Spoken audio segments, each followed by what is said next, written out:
do you believe any proposed law or policy must agree with and build on this document? Thank you.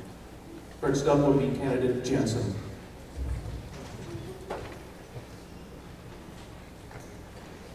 Yes, I went to a seminar not too long ago, a couple of us went actually, and it was very informative how important it is for the Constitution and the Founding Fathers' precepts as far as how to run a democratic country. And again, I think we just need to have clarity that we are following the Constitution. When people come in and mention health care, these various things, it should be right away brought up, is it in the Constitution?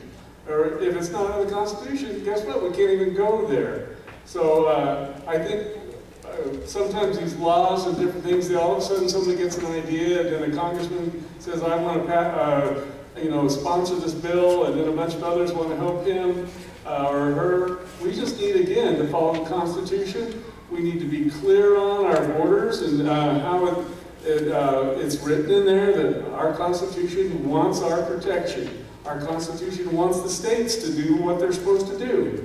And the states want to do that. We get a lot of different politics and agendas of different groups all across the nation, and it confuses it. We need to follow the Constitution, stick to that, not let anything come in that doesn't follow the Constitution, and we would save a lot of money and not waste a lot of time. Thank you.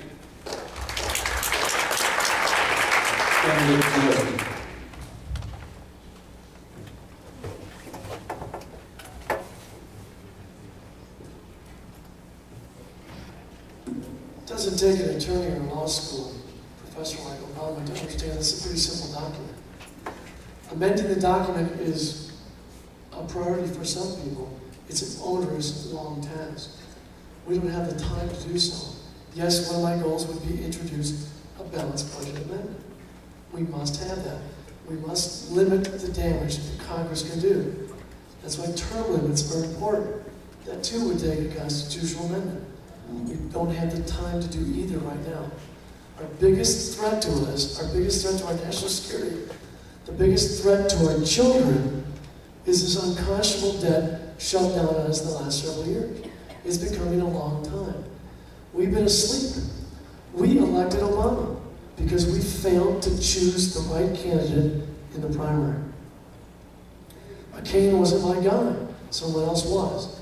Ran a bad campaign. We didn't get behind him. It's time to get behind the candidate now. Big money wins, big fancy ad campaigns. I walked 2,000 miles. I parked my Yukon because I couldn't afford the gas. I drive my wife's turbo diesel. I'm a nerdy bean counter economist. I know that things are simple. We make them complicated through our ignorance and our sloth. Let's get involved now. I don't hire a plumber when the electrical problem is taking place. Okay? I hire the plumber or the electrician appropriately. I'm an economist. I have nothing in this game. I have 3 kids. I'm doing this for me. I'm scared for my children's future. Aren't you? For your children and grandchildren? I'm vested in this game because I have a family like the rest of the kids. I'm scared for them. If we fail to act appropriate August 24th, and we'll win our seat back. We're done. Thank you. Thank you.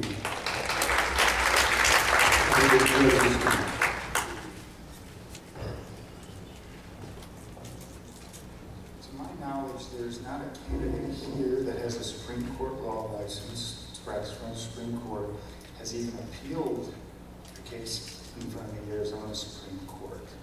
And I think Mr. Zelensky is alluding to something that it's just not that complex. And I think what we have to do as a party is start shifting our focus. Right is on our side. The Constitution, the Bible, that's all on our side. What we need to do is start looking at what our competitor's doing. And the only thing our competitor cares about is winning. And we got to start taking that attitude. We got to start winning elections. How you win elections is put candidates before the independent voters. Not folks like you. You're like Marty said, you're going to vote for whoever comes out of this primary. We got to start worrying about winning elections. And to do that, you put candidates that are elected.